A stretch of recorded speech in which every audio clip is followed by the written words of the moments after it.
Welcome to the Inner Athlete Podcast, where we discuss all things youth athlete development and youth mentoring. All right, welcome back, Nathan.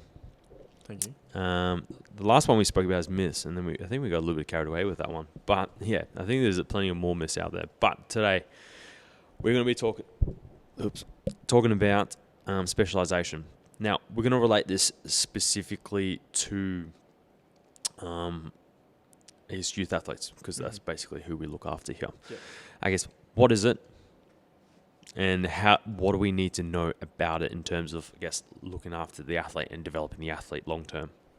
Yeah, for sure. So when we talk about specialisation, we're talking about specialising in a particular sport. So a lot of athletes or a lot of youth that come through, not only in our facility but also some other, just in general, would stick to one sport across their whole kind of teenage years. Whether it's tennis, maybe it's swimming, maybe it's basketball. So they're specialising in the one sport all throughout the year for the next, from maybe as young as, most athletes or kids start around maybe that 6 to 7 years old, and then they'll probably play that all the way up until 18. Now I don't know where this comes from. I think sometimes parents would put their child through a particular sport and to hope that they become professional. If they play enough years and stay in that sport for long enough, they think that was probably beneficial for their development and their opportunities in the sport. But what we've seen and what research has shown us is that it's probably been much more beneficial to not specialise in one sport, but actually really focus on providing opportunities to our youth in participating in multiple different sports and multiple different activities, whether it is playing 2 or 3 different sports within the year, trying different activities, whether that's hiking or skiing or anything that's a little bit different to maybe the field or court-based sports they may do, which is obviously quite popular here in Melbourne. But I guess before I go into that, what do you think, Trent? What are your thoughts around this specialisation that's quite, I guess, prevalent at the moment? Those especially parents. I mean, there might be some out there listening at the moment. That put are trying to, and you're coming from a good heart. That you guys want the best for your child.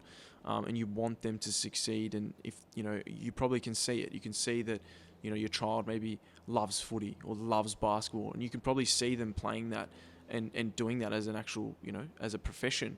And you want to give them the best opportunities to get to that point.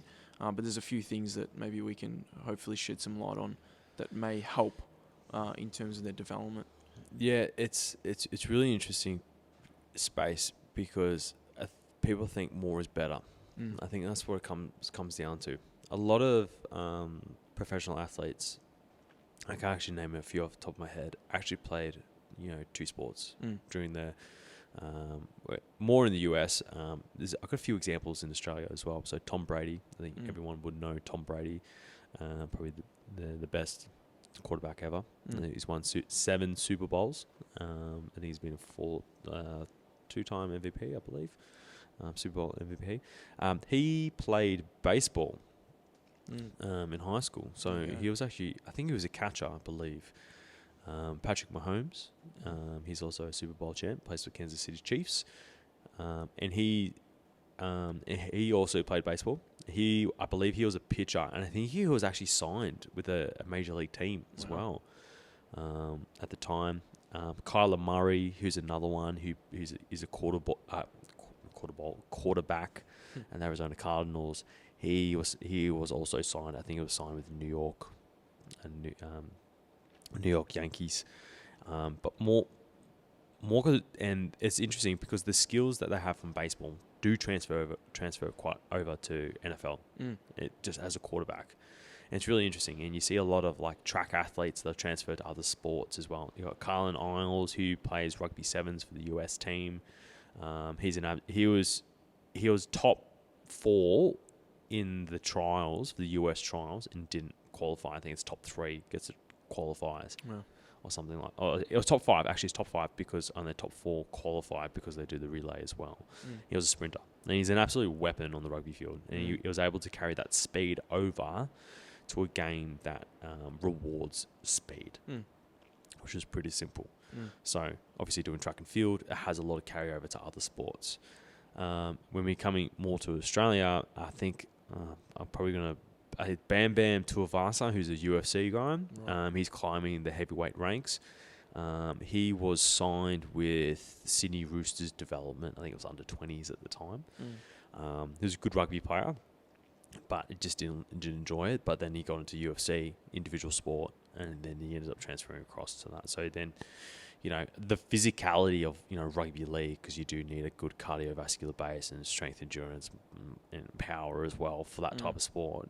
It's interesting. It has a carryover. Then there's another UFC champ. I think it's Nikolai Volkanovski. I think he's in Sydney as well. He's got a fight coming up.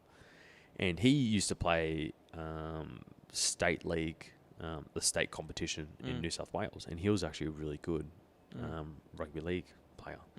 Then I don't know too much about his story, but all I know is he transferred to mixed martial arts and he ended up becoming really successful. So we hear stories all the time of the transfer of certain skills can be or skills or athletic characteristics or can be transferred across to other sports. And this is kind of like the nice thing we like to do with a lot of our kids is expose them to like a variety of physical attributes. So whether it's like strength, power, jumping, landing, throwing, change of direction, all these modalities or all these characteristics, we want to be able to develop them. And in the gym, we can only spend so much time doing that. In other sports, we can actually do that as well.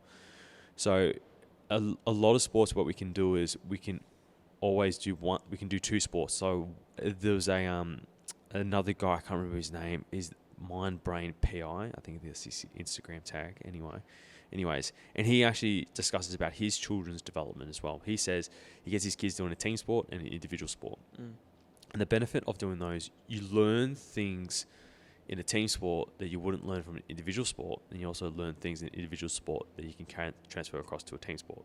So obviously in a team sport, you work as a team, but also have individual roles. In an individual sport, it's just you, essentially. It's kind of like, you either show up or shut up and just move on. Or show up, put up. I can't remember what the saying is. And a lot of those characteristics from individual sports have, for those kids, will start to transfer quite nicely. So if you think of like whether they do a martial arts or something like that and they go play footy or soccer, so their kicking and striking and explosiveness would carry quite nicely over to soccer. And that's what those similar physical characteristics can be developed in another sport, but they're not going to. We're going to talk about this in a little bit in a second. If they continue with the same sport, they're more likely to get burnt out because of the monotony of the sport, and kids do need some level of change up. And the nice thing about that carryover from one sport to the other. I actually got another example. Jordan Mailata. Now, for those who don't know who he is, he's a billionaire now. He plays for the Philadelphia Eagles. He's a lineman. He actually played for South Sydney Rabbitohs in the under-20s. He got scouted as part of the NFL program as well. Big dude, and they told him to lose weight. And that was the main thing, because he was way too big for the sport. So basically, he was like, no, I'm not going to do that. And then he took a gamble, and he ended up getting drafted by the Philadelphia Eagles. I think he was part of the Super Bowl team, but I think he was a backup lineman at the time. But now he's a starting lineman. So I think he's like $100 million over 5 years or something like that. Something crazy. Something nuts. But anyways, it's interesting. Like I said before, these one sport can carry over nicely to another sport. But But obviously, Jordan is an exception because he never grew up playing NFL. That was never his sport. But a lot of the other examples I gave before had a lot of crossovers and parallels in terms of using one sport and transitioning throughout the teenage years, or doing a summer-winter kind of swap. So, and what that does, it allows to develop other characteristics that you wouldn't be able to specifically develop in one sport. So, say for AFL, right? Like with a junior development, like there's no running technique being taught. I've never seen it. Auskick, juniors, under 10s, whatever it may be. I haven't seen it being developed. No. Because track and field is a summer sport, right? It would be worthwhile to get your kid to do track and field because what do? Teach you running, jumping, landing. Jumping is a big deal in AFL. Your ability to be explosive in track and field is really important. Reaction time is also important as well, which would have some positive carryover to AFL. And now we know that a few of the AFL boys at the moment have had a track and field background. So it's just like, it's kind of crazy when you start picking it, breaking it down of like what your kid might be missing from one sport or that lack of development, even though they do a lot of running. A lot of sports require a lot of running, a lot of jumping, a lot of landing. If they can learn that in isolation, they can actually begin to incorporate that. No, I think it's really good that you point out all these examples of professional athletes. Like I can, think of a couple as well. Like you can, Michael Jordan, he played baseball as well, right? And then after he retired, he went to baseball straight after. That maybe he had some connections, obviously being the greatest basketball player, but he still had that ability because he played multiple different sports growing up. Even those here in Melbourne should know Ash Barty, who won gun cricketer and a gun golfer. Golfer. Weapon. Yeah, and I think she even likes her footy as well. She could easily do AFL footy if she wanted to as well. I think there were talks. I think she might have gone to Richmond or something. I hope so. Which would be pretty cool. So, we can obviously see that there's a direct link to those that are successful within the professional sport. Those who grew up playing multiple different sports, developing different skill sets, obviously have a really beneficial development to their careers. So I think there's an exceptions like there's Tiger Woods played golf when he was younger and all of that, but and he didn't play many other sports. And I think Federer is a similar one in tennis, but for the most part, if you talk to these professional athletes, they definitely have had other carryovers and definitely carried over skills that they've learned from certain sports. Like I've even seen a lot of footy players that played basketball, touch rugby, yeah. But definitely, in that environment, yes, it is a physical contact sport, but in basketball, you're made to make a lot of fast decisions. Your reactive time, your ability to change directions really quickly, is going to be really beneficial in that basketball setting. In that footy setting, when everyone's going for the ball and there's 10 of you there. I've seen these guys just be able to duck and weave through the players because they've exposed themselves to these similar movements when it comes to basketball. And then coming back to your point around burnout or even just overuse injuries, like we all know, I guess, the common injury in tennis, the tennis elbow, right? Commonly happens because their arm or the arm that they're dominantly serving with, hitting a forehand, backhand with, they're using that arm over and over and over the same specific movement. There's no and other muscles of the body aren't really getting stressed. So of course, if everything's going through that one movement, then there's going to cause issues later down the track. We even see that with Novak Djokovic over the last few years. He's been dealing with something around his elbow because he's been playing such a young age. Whereas, we see athletes that have been exposed to other movements, whether it's sprinting, jumping, throwing sports that incorporate using the whole muscular system or the whole body. And that's what we try and do here within our facility, is that we try and develop the total athlete, because there is going to be times in their sports where they're just going to be going through the same movements over and over and over again. So it is really important that our body's going through, I guess, balanced stress. Like when we're programming our strength programs and things like that, we're ensuring that all the muscles that the major muscle groups use are balanced within the program. Otherwise, if you're doing too much bench press, for example, you're going to get rounded shoulders and you're going to probably cause, some postural issues and that sort of thing. So we're going to make sure we've got back exercises and rows and things like that, so that we're using the muscles in our back to keep our shoulders in a neutral position, if that makes sense. Yeah, you can go too far the other way. Like golf, you swing in one direction. Obviously, we worked with a couple of golfers, and we try and get them to rotate the other way. It gives them more capacity to move and less strain through those overused areas, and obviously there'll be a lack of strain through other areas as a result. But let's move on.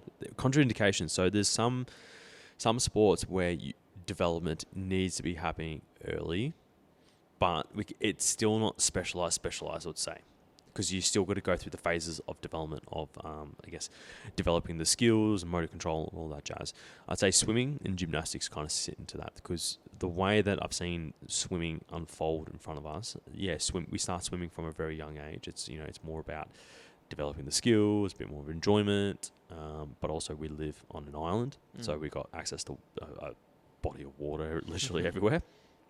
Then gymnastics on the other hand, it's really developing that movement and motor control at a very early age, and because the kids' relative strength is actually pretty high when they're quite young. So when they're 3, 4, 5, they can hang from beams and quite easily, and we can really develop their overall system quite easily and quite quickly. And because they're quite young, they're like sponges as well. So for these types of sports, it's a little bit different. And because with gymnastics, the average age, the age for females in gymnastics is, it's not like what it is for males in gymnastics at the competitive level. Males in gymnastics, a little bit older, in the mid-20s, where I guess female gymnastics, the game, has kind of changed, where it used to be like 15, 16, 17. Now they're getting a little bit older as well in terms of their actual development. So but even within the swimming and gymnastics model of development, there are phases they still need to hit as well in order to move up to the next phase. Like we had Caitlin, who was one of our interns here as well. She talked all about gymnastics with us in terms of what she does with her juniors, all the way up to the girls who compete at the state level as well. There's specific phases that they need to get through and skills they need to master in order to move up to the next part. So it's really good to see, and even in the swimming environment, that a lot of clubs have invested in what they call dry land strength and conditioning, because they see that the benefits, to doing that fundamental movements, whether it's deadlift, squats, push-ups, all of that sort of thing, how that really positively transfers or affects their swimming. So, that's really good to note. Yeah, and why do we specialize later in adolescence? Because the main thing is we have to develop the basic motor patterns. It's like learning how to write. So let's go back to primary school. So we get up, we haven't even got our pen license yet. We've got our little pencil. We got all the lines to assist us, and we write like a whole page of A's, essentially. Line after line after line after line. Then we go on to our B's, C's, D's, and whatever it may be. As you would notice, you get better and better in writing that letter specifically. Correct. It gets neater and neater and more legible as you go on with more practice. This is kind of the same thing as well. As we start developing the basic motor skills, whether it's, crawling, climbing, gripping, hanging, rolling, whatever it may be, say for gymnastics, then we can start to make it a little bit more complex. So more complex in terms of the writing analogy would be to start forming short words together. And this, but, cause, whatever it is. We can form something legible. Then we're combining some skills together that would look somewhat like a routine, essentially, over time. And this is over like months and years, by the way. Then we continue the transition. Then they might be given their pen license later on down the track because they have mastered the basic skills in order to compete at that level, which are a basic requirement in order to blah, blah, blah. It's like, say we're swimming, you got to hit a certain time in order to qualify for states or for nationals or whatever it may be. And that's kind of like the critical thing, is we have to go through these stages of development. You can't go from A to Z without going A to B. Exactly. So, and that's the main thing, is you can't skip or you can't force learn development because they won't retain it. And that's the critical part. When you're building skills upon skills upon skills and building that complexity over time and giving it the time, you're allowing the neural pathways to adapt. So whether it's in the brain and the brain, spinal cord, and the muscles and the coordination, and then we're going to start to see more physiological adaptation. So their body composition might change, their skeletal structure might change a little bit. We're going to see positive changes occur, which is going to help them with their performance specifically later on down the track. Then we can go more down the rabbit hole for doing more like real specific work with them. So if they have like a deficiency in terms of like work capacity or something like that, then we can work specifically more on their work capacity. But overall, when it comes to developing athletes, we're working on a lot of characteristics. And then some athletes are going to be more predisposed to being really good at certain characteristics, like whether it's being really elastic and explosive. Some athletes are just going to be really strong and just, have a great work capacity. So then you're going to be able to work on other characteristics to help complement what they already have already. So then they don't feel like there's any specific gaps, and then they can, when they're in the gym. Yeah, I think making sure. Well, I think those who are listening, maybe a bit of a takeaway or what you can kind of take from what we've been speaking about is that we have to really put our kids first in terms of their development. And what I mean by that is putting what is important first, what's most important for the development, not what's most important for where we think they're going to be. So, ensuring that they're exposed to running, sprinting, jumping, throwing. If they're doing a sport like soccer, for example, really good for foot coordination. You're still getting your sprinting, some jumping, not a lot. Okay, but you're not getting a lot of kind of coordination and work through the upper body, right? So trying to pair or get about 2 or 3 different sports throughout the year that kind of covers all those movements, and then of course investing into strength and conditioning where we kind of can work through the areas that maybe they aren't exposed to. So we've spoken about in our strength programs we have sports, or we have athletes that are in that kind of, they're in the right time to specialize because they've exposed themselves to so many different sports, and then as they've gotten older and usually around that maybe 15, 16 years old, that's when they can start to really pick apart what do they firstly most enjoy, but secondly where is their talents really lie. And if it is a particular sport that they've been playing that they think, yep, I reckon I'm going to really hone in and focus on that over the next couple of years as there's training camps and institutes and all of that. Those opportunities come to them around that time. So it kind of is a good time for them to start focusing there. But in saying that, we still can't forget that there's still other elements to our human body that we need to address. And I think reaching out to whether it's sport coaches or strength conditioning coaches that really understand how the body moves and develops is going to be really important in your child or in your teens development years in their sporting endeavours. Cool. I think we'll wrap it up there. Yeah, that's it. Sweet. Good Thanks. stuff. Talk to you soon. You have just listened to the Inner Athlete podcast. Be sure to subscribe to stay up to date with the release of weekly episodes. Be sure to follow us on Facebook and Instagram to get great tips on all things youth athlete development and youth mentoring.